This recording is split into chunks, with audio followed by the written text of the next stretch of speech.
Good morning, Bucknutters. We've made it. Almost.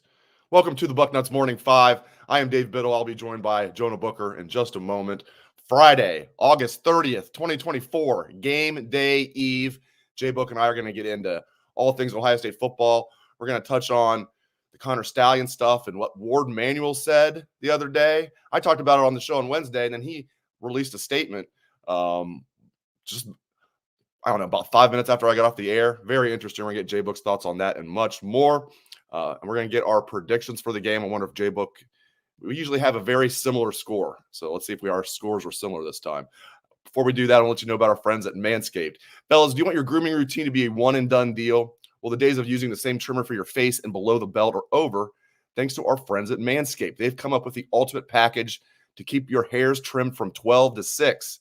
Introducing the Beard and Balls Bundle featuring the Lawnmower 5.0 and the Beard Hedger, a trimmer for the moneymaker and another for the boys downstairs. Get 20% off plus free shipping with the code Bucknuts at manscaped.com. That's 20% off plus free shipping with the code Bucknuts at manscaped.com. No more juggling multiple tools or dealing with subpar results. Just efficient, effective grooming wherever you need it. There you go. All right. Live from Wyoming, it's Jonah Booker. What's up, Dave? Good to see you, my friend. Oh, we made it. Almost. We made it here, man. Hey, it's been a long off season and we're back. That's right. Well, let's just cut to the chase. Predictions. Give me your score. I got mine written down. Hold on. Before we talk about our predictions, we want to let the crowd know there are some listeners who has a little friendly wagers going on, because supposedly last year Dave and I's predictions were so close that there is a friendly wager going on with our friend Bill King's show down there in Tennessee, and some of those guys and loyal listeners started watching our show and said, hey, let's put a little wager on how big of a gap Dave and J Book's picks will be. So am I going first or you going first? You go first. I got mine written down. All right. And Dave and I never ever discuss our scores beforehand. No. I'm going 59-3, Dave. 59-7. See? I mean, that's amazing. Yeah. Amazing. That's amazing. We had the exact same score for the Buckeyes you have, and we have Akron getting on the board, but barely. I have them getting a touchdown, you have them getting a field goal. Pretty amazing. 59. So we both have the Ohio State covering. Spread right about 48.5, 49, opened at 50. So, yeah, as usual, you and I are pretty much on the same page with our scores. It's hilarious. Yeah, I don't know if I'll throw some pocket change down on Ohio State covering the full spread, but I do like the first half covering. I think it was minus 31 or something like that. Listening to Ryan Day saying that they're going to start fast. And you see some of these teams out here watching the Thursday night games. I mean, they were pulling the starters at halftime. Some of these teams were up 49-0 and 38-0. So if you can get Ohio State 31 point spread in the first half, I would put a little money on that one. Actually, I plan on doing that later on today. It's the first time you and I have talked since it's official that Tegray is the right guard. You and I were thinking all year. It was if this happens, if he ends up seizing that right guard job, that'd be huge, because it would mean he earned the job. He's a man child out there. He's going to be the biggest guy on the offensive line, on a big offensive line. And then it would allow Carson Hinsman to be that super sub. So it's twofold. You now have a sixth man who can play center, can play guard, who started 12 games last year coming off the bench. I love this. Yeah, I'm very excited for Carson Hinsman, or Tegray and Carson Hinsman, because Carson had a great fall. Let's talk about him, Dave. And I think he needs to get his props, because he could have easily transferred out, especially with Seth McLaughlin coming in. But you know what? He put his head down. He kept fighting. He kept grinding. He was right there. I think that the illness that he had during camp was setting him back a little bit, opened the door for Tegray. So kudos to Carson Hinsman for at least sticking it out, especially in today's transfer portal era, Dave, when guys can just up and leave when they face just a little bit of adversity. But Tegray, man, that's big time for the program, that you get this guy ready to go. 24/7 had him in the top 50 overall recruits. The talent composite, I think he was number 104, the number 10 tackle. Tegray is one of those guys, Dave, that you definitely want to have like he's the ideal type of target because you're recruiting the tackle, Dave. And if they can't play the tackle, you can kick a tackle inside to guard. You rarely can kick a guard outside to tackle. With his size, he should be an absolute mauler. I'm really excited to see what he's going to do. With his athleticism, Dave, in the Chip Kelly scheme, if he can get to the second level, goodbye for Trey Henderson and Quinson Judkins. I mean, the band's going to be playing a fight zone once those guys cross the 50-yard line if they get a crease there. We saw it in the spring football. We started to see linemen decline, get to that second level. That's something that they really struggled with last year. When you put a very talented, very athletic guard in Tegray, if he can hold those combo blocks with Seth, get off that block and start getting to that second and third level, the rushing attack is going to be dynamic. So I'm fired up that Tegray got that nod, and good for him, man, because for a minute there during the start of the spring, Dave was starting to question, like, we need Tegray to come on. We need him to come on. He has to do better. And the media talked to Tegray, and Tegray was like, I know what I need to do. I've been given a clear directive. I know the things that I need to take, the steps I need to take in order to become a potential starter. And he did it. So, hey, congratulations to him. There's so many things I'm looking forward to for tomorrow, as I'm sure everybody is. Like seeing Jeremiah Smith play is near the top of the list, making his debut. It's crazy, man. We've seen so many great wide receivers come through here just recently. We can just talk about the recent past with Chris Olave, Garrett Wilson, Jackson Smith-Njigba, Marvin Harrison Jr., on and on and on and on. There's never been this much hype about a wide receiver. It's pretty crazy. Like, and I was thinking, like, in the spring, there was all kinds of hype. I mean, is he really going to live up to it? If anything, he exceeded it in the spring. Right. So I can't wait to see number 4 tomorrow, man. Oh, I'm so excited, Dave. He's trotting right out there with the first team. He's going to be someone. I don't know what his stats are going to be, Dave, but I'm just excited to finally the hype and the fruition. Like, just thinking about his recruiting, Dave. I mean, you had him, and he was always saying the right things, and then all of a sudden, you start to see him taking visits to here, to Miami, to Florida State, back to Miami, back to Florida State. Is he going to stay? And got down to signing day.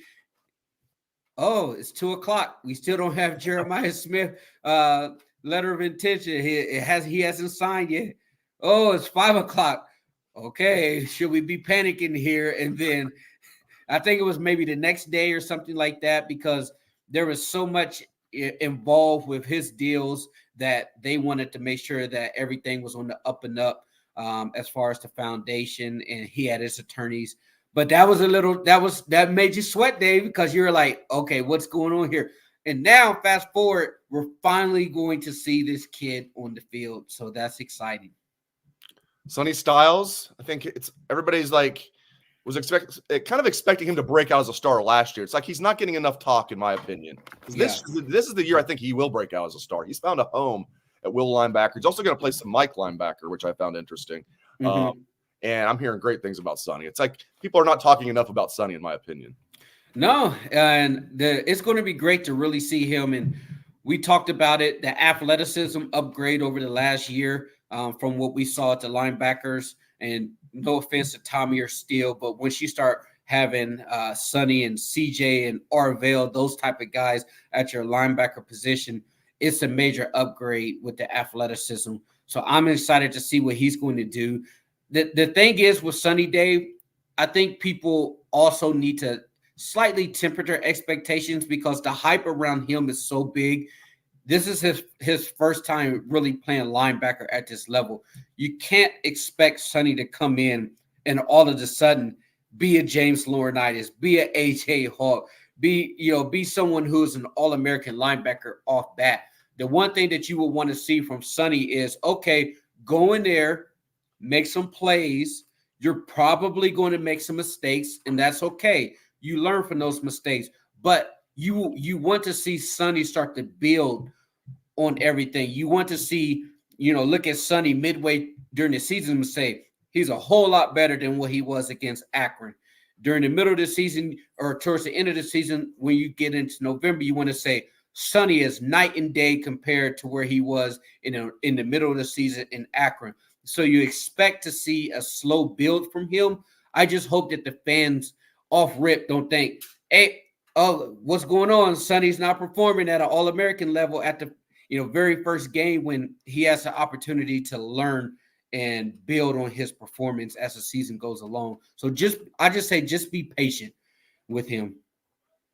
CJ Hicks, I'm looking forward to seeing him too. Unleash him. He's the best blitzer on the team. Everybody says that. And they said he's the best blitzer on the team. It's just a matter of fact. They all say that. So looking forward to both those guys. We might see them out on the field a little bit together, which will be interesting. Yeah, that's going to be exciting. And CJ even said, throw his name in the hat for the guy who's going to lead this team in sacks. So if that's the case, you're talking about a big time season for him. The one thing that I'm very excited about, Dave, as overall is, and we talked about it on the Spaces. I know you had your daughter's tennis match yesterday, and we had a little Spaces chat yesterday, just kind of previewing the season. Two things that I'm excited about is this is year 3 in Jim Knowles' system. The first year, it was more or less like, hey, we want to make sure we have the base defense down, the fundamentals. Let's just line up and be fundamentally sound. Second year is like, okay, we can add a little bit more to their plate, but we're going to be less aggressive. If we can be disciplined, be sound, use our athleticism, boom, that turned into a top 10 defense. Now Jim Knowles is saying to the media and everything that we're hearing is, hey, let's turn it loose now. We have a bunch of veterans.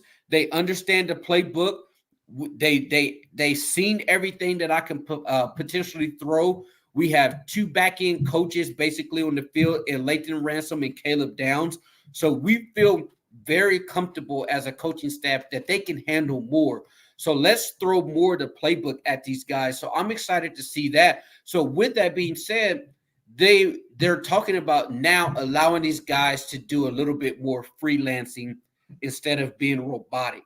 And that's going to help guys like JT Tuimalu, who sometimes if he plays robotic, Dave, that's when he can get locked up.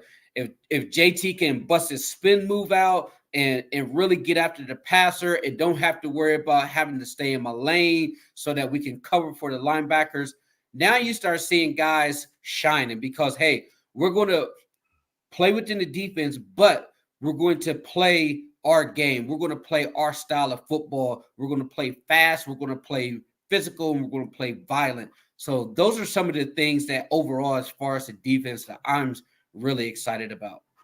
Let's hit up a question here. This is from Nate on Facebook. He says, any smoke to Trey Henderson's comments about the staff, quote, keeping him in the dark with his carries this year? And Nate adds, hopefully he's not resenting his decision to stay. I don't think he meant anything by that. I think he was just kind of, they're not telling him exactly how many carries he's going to have. I think he said that a little bit in jest. Yeah, I agree. I wouldn't look into that, too much, because here's the thing. You look at those first 4 games, Dave, I wouldn't expect Henderson and Judkins to get, 20 carries a game. Right. So you're just going to have to kind of play it by ear. And Coach Locke has said that, hey, there's going to be times where they're going to ride the hot hand. If Henderson's the hot hand and he's ripping off runs, you go with Henderson. If there's a day where Judkins is the hot hand, you ride with him. So you don't have to, just say, hey, we're going to script out 15 to 18 carries here. And that's what Ed Warner did, and it got him in trouble. Because you remember when we won the national championship, that next year, they had so many weapons with Braxton coming back at the wide receiver, and they were trying to script how many touches each guy's going to get, right, instead of letting the game naturally come to them to say, okay, they're stacking the box against Zeke, so let's go ahead and, pivot from our original game plan, and let's get the ball out to Braxton, those guys on the edge. So you just kind of have to just take the game and the process and the flow, and then you'll judge how many carries those guys have. But Trey has been tremendous. He has said from day one, it's all about the team. And I truly believe him when he says that. Absolutely, I do too. Is reality setting in up north? We'll see. Oh Jacob and I we're gonna talk about that in a minute. I got to do a read real quick, but I think reality is setting in up north. Ward Manuel had some comments. Very interesting. Kind of a maybe not quite a 180, maybe a 170. I don't know. Pretty much an about face though. But I want to let you guys know about Mando and a great deal you guys can get. Mando whole body deodorant will be your new best friend. That sounds good. Mando is clinically proven to control odor for 72 hours. Safe for the whole body, pits, package, feet, and everywhere in between. Stop odor before it starts. It's American made. It's available in 4 cologne quality scents. Bourbon leather is my personal favorite. Mando starter pack is perfect for new customers. It comes with a solid stick deodorant, cream tube deodorant. That's what this is. 2 free products of your choice like mini body wash and deodorant wipes and free shipping. Luckily, I have a discount code to help you get hooked on my favorite smelling whole body deodorant on the market. New customers get $5 off a starter pack with our exclusive code. That equates to over 40% off your starter pack. Use code Bucknuts at shopmando.com. shopmando.com. Use code Bucknuts. Man, they've been in denial for a long time in Ann Arbor, and I think now reality is set. Not for everybody. Not right. For everybody. Reality seems to be setting in for any reasonable-minded Wolverine. And Ward Manuel coming out and saying, well, we have to, fight if we need to fight, but we also have to adhere to the rules that we've agreed to. It's like, oh boy, he saw that NOA and he saw some things that he knows trouble is coming down the pike. Just your thoughts on that situation. That interview that he did with Sam Webb, it was crazy, Dave. Like, you never hear an athletic director really talking that loosely. He basically came out, and I tweeted it out, the clip, because he's been getting a lot of heat from the Michigan fans. They've been blaming him for everything that's been going on. And Sam Webb asked him about the public perception, and he basically said, I'm not falling on the sword for what other people did. And once I heard him say that, that tells me, like, yeah, if you're a Michigan fan, you shouldn't be running around here thinking like, oh, there's nothing there. When your AD said, quote unquote, what other people have done, meaning that people that are no longer in the program, they've left a mess for him and everybody else to clean up. That right there tells me that there's something there, Dave. And I thought it was also fascinating. He was asked about why Michigan's NIL is lacking, and he came out and openly admitted, we haven't been aggressive with NIL because we're afraid of breaking more rules. That was his quote. Like, he's openly admitted, like, he just said, yes, we've broken rules. We're afraid to break more rules if we're too aggressive with NIL, and basically asking fans for $5. Like, hey, if you got $5, donate it to our NIL cause. And I thought that was just mind-boggling, Dave. Ward should be fired. And then he went on a rant. If you listen to the whole interview, Dave, he went on a rant too, and still ripping Michigan fans, because you remember when Jim Harbaugh was on the hot seat, Dave, right around the COVID time, and Ward Manuel came out and said, everybody and their mom was telling me that I should have fired Jim Harbaugh at the time because he couldn't beat Ohio State. He couldn't get it done. And guess what? He goes, I was lonely because everybody wanted him fired, and I was the only one who didn't want to fire him. So I stuck with him. And now, because I didn't listen to you guys because you wanted me to fire him at the time, I stuck with him. Now you guys have a national championship. Now you want to fight. Now you want to fire me because of the stuff that they did. So it's like, okay, maybe you should have fired him at the time and you wouldn't have these sanctions, but would you have had a national championship? So it's kind of a catch-22. But it was really, really entertaining, to say the least, Dave. But when your athletic director starts talking along the lines like, hey, if we committed penalties, we need to admit to them and move on, that right there tells me that they got that NOA and there's not much of a fight there. What I know, I'm just asking you to spitball here. What do you think, just roughly? What do you think the penalties will be, and when do you think we'll find out? I know that's the $1 million questions. I know. It's so hard because this is uncharted territory when it comes to the NCAA. I think you're going to get hit with some type of repeat offender here, considering all of the violations that's went on. I'm pretty sure Michigan's going to try to shovel all of this on Jim Harbaugh since he's no longer there. You're probably going to see 1 or 2 game suspension with Sharon Moore because he's a repeat violator as well. When you start talking about the level 1, the thing about it is, Dave, is I think about what the Big Ten commissioner said in his letter. He said the actions of Michigan violated the integrity of the game.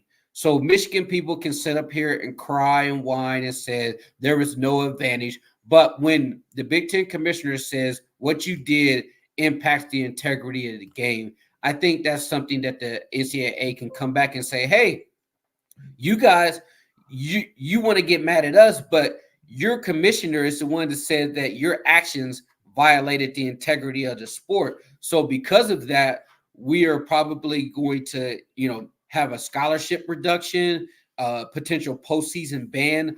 I just can't see the NCAA having the teeth to have them vacate wins. I think they should vacate wins, but I don't see the NCAA is going to vacate any type of win. So overall, I think it's going to be show cause for Stallions, an additional show cause for Jim Harbaugh. Now, there's been a lot of speculation about the Matt Weiss computer thing, how that's going to be linked in there. It's been months, and we still don't know the true details of what went on with Matt Weiss and the computer crimes. Is that tied into it?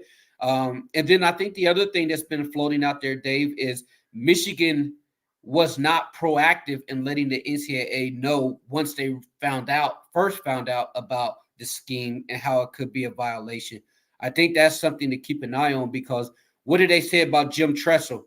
He didn't report the violations once he knew about it. He withheld information from the NCAA. So is that something that Michigan is going to be hit with in that notice of allegation? But that Connor Stallions documentary, man, that was an absolute clown show, wasn't it? Yeah, it was. I went because I talked about this on Wednesday. I almost didn't watch it because I'm like, this is going to piss me off. They're going to make him out to be a sympathetic figure, and it's just going to make me mad because I don't have any time for cheaters.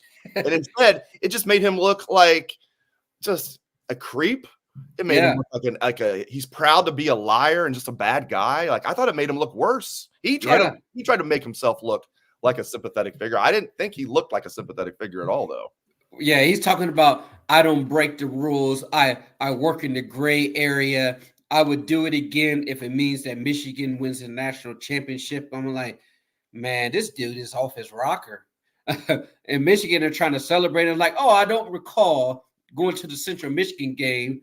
30 seconds later, Dave Portnoy, oh, yeah, he told me he went to that game. That was him. Yeah, I mean, come on. I mean, we all know that was him on the Central Michigan sidelines. There's just been so much stuff that's happened, like Matt Weiss, as you mentioned. Who was the coach? Was it Clinksdale that got fired out of nowhere? I think he might have had connections to Central Michigan, so maybe that was connected. That's why how Stallions. And there were other Central Michigan coaches that had connections to the University of Michigan. Yeah. I mean, it's going to be interesting. I mean, yeah, it's just I mean, Ward Manuel coming out and saying what he said on Wednesday just says it all to me. Yeah. All right, go ahead. I was just gonna say it's fascinating because they preach their high and mighty and the leaders and best, when reality is this is a program that's been breaking the rules for many years. This is a program that doesn't want to accept accountability, and they feel the means justify the ends here. So hopefully the NCAA does the right thing. I doubt that the NCAA will bring the hammer like everybody's asking them to do, but it's your sworn duty as a Buckeye fan to never let them live it down, to say, hey, only reason you got where you're at was because you cheated for 3 years. That's the bottom line. Yeah, no doubt about it. I could talk about this forever. I do want to get some more Ohio State football topics. Chip Kelly coaching from the box. It's another thing we learned early this week. I did not expect that. I was hoping he would coach from the box. I love coordinators doing their thing from the box, not the field. But I thought he'd probably coach from the field, so I'm glad to be wrong on that. What are your thoughts? Yeah, they originally said he was going to play coach from the field, Dave. I think they said that in this right before fall camp was leading up, or Bobby Carpenter had dropped that nugget on his show. It was saying that Chip was going to coach from the field, and then they decided to go up there. I like it, Dave. They call it the sterile environment. He's going to be able to see everything. So I'm excited to see him getting the lab up there, Dave, because we may see some magic from Chip Kelly where he's not going to be down there distracted about being a head coach, and he's going to be able to be in the booths, go through his script, see the whole field, be able to get those audibles down. The one thing that I'm very curious about is how it's going to work with the comms, Dave, because since Urban Meyer era, we've been seeing the offense get up to the line of scrimmage, look over to the sidelines. They got the big cards up. You got about 8 guys doing the signals, all this stuff. And you know what I mean? You got the purple shirt, the yellow shirt, the pink shirt. Everybody's doing their stuff. But I'm excited to see, okay, if we're going to be playing fast, like they're saying, like tempo, let's go. Get the play call in, get the comms in. I'm curious and fascinated to see how the dynamics. That's just me nerding out about football stuff, Dave, because if they're going to be tempos, like how's it going to work with the comms coming in? Is Chip Kelly going to get the play call from the play box down to the sidelines, or whoever's speaking into the helmet, Will Howard's helmet? How quickly are they going to be able to operate? Because when you think about Chip Kelly's offense, Dave, you think about the time when he is hurrying up at Oregon, where they're getting a playoff, every 15 seconds or something like that, where they're trying to gas the defense. Like, will they be playing that type of tempo, or will it be every 20 seconds or 25 seconds? That's just me nerding out about the football stuff that I'm excited to see.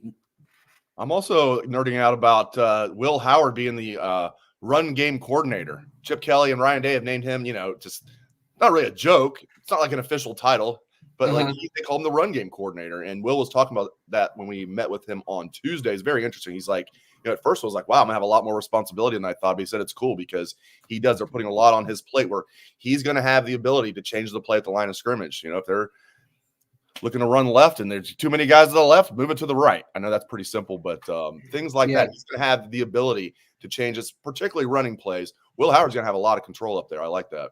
Yep, he is. And I think that Dave, with him being dynamic with his legs, he's going to be someone who has the opportunity. And you said, what was your rushing total? I said 300 to 400. 400. What did you say for Howard? Right around 400, because he had 351 last year. They're going to play more games than they did. But I don't think they're going to, in games like tomorrow, for example, going to want to risk running Will Howard too much. I think they're going to save that mostly for big games. They'll do it every game. But as far as him running more than 5 called quarterback runs, I don't think they're going to do that against Akron and Western Michigan, but they will against Oregon. Okay. So I'm thinking right around 400 yards. I hate the rule that sacks count against the rushing totals. I'm thinking right around 400 rushing yards for Will. Yeah, I think that's a good number, over under 400 or so. But think about it, though, Dave. If you're a defense, do I crash on Travion or Junkins and leave Will Howard to be able to pull it? So the decision-making in the run game is going to be critical to the success on how they're going to be operating. So if he's a magician out there, knowing when to pull it, when not to pull it and stuff, it's going to make this offense much harder to defend. I want to ask you about Caleb Downs. I'm sure we're all excited to see him play safety. Are we going to see him play any offense this year, J-Buck? Are we going to see him return any punts? What do you think? I don't know, Dave. I would say no the first couple weeks. I think they may break something out in a big game for a wrinkle or something like that. Why would you have Caleb Downs, playing offense against a MAC team or something like that? Save that for maybe when you go to Oregon or something. But I don't think it's going to be a situation where you're going to see Caleb Downs getting the 10 touches a game like he wants. He said, I can probably handle about 10 carries a game. They're not going to do that. He's watching Travis Hunter last night and thinking, hey, I can do this. Not wide receiver corner, but running back safety. Yeah. Right? Travis Hunter just needs to go to full-time wide receiver. He's awesome, man. He is awesome. They're going to get Shador's going to get killed, though. Shador had a great game last night, but every time he's throwing the ball, he's completing balls down the field. Every time somebody's clocking him because his offensive line's terrible. I know. Oh, man. I've always liked Deion, so I root for Colorado. I've always liked Deion. Yeah. A little kid. And he played for my Reds, too, which is cool. So, all right, my friend. Thank you very much. Jonah Booker coming strong as always. Thank you, my friend. Enjoy the game tomorrow. All right. Take care, Dave. All right. That's Jonah Booker. And I got one more read for you guys. Tell you about our friends at Joy Mode. All right. Men, I want to tell you about our friends at Joy Mode. Their trademark product, the Sexual Performance Booster, is every man's solution for increased blood flow, stamina, and performance. It's like a pre-workout, but for sex. All ingredients have been assessed in peer-reviewed journals. All ingredients have been studied and researched in humans. It comes in a palm-sized packet like your favorite powder, simply mixed with 6 to 8 ounces of water, 45 minutes before sexual activity, and watch the magic unfold. Literally. Go to tryjoymode.com/bucknuts and get 20% off with code Bucknuts at checkout. That's 20% off and free shipping with code Bucknuts at tryjoymode.com/bucknuts. Great sex solved naturally. All right, my friends, we're almost here. Game day tomorrow. Keep it locked to Bucknuts. We're going to have our post-game podcast, What We Learned Live, immediately following the game. Bill Kurlick, Steve Hellwagon, Patrick Murphy will be joining me at various points in the show. So right after the game tomorrow, What We Learned Live right here. Really appreciate you guys. Really appreciate Jonah Booker. Love doing the Friday shows with my man Jay Book. So thanks to Jay Book. Thanks to all of you. Hope everyone has a great day. Enjoy the game tomorrow, Bucknutters.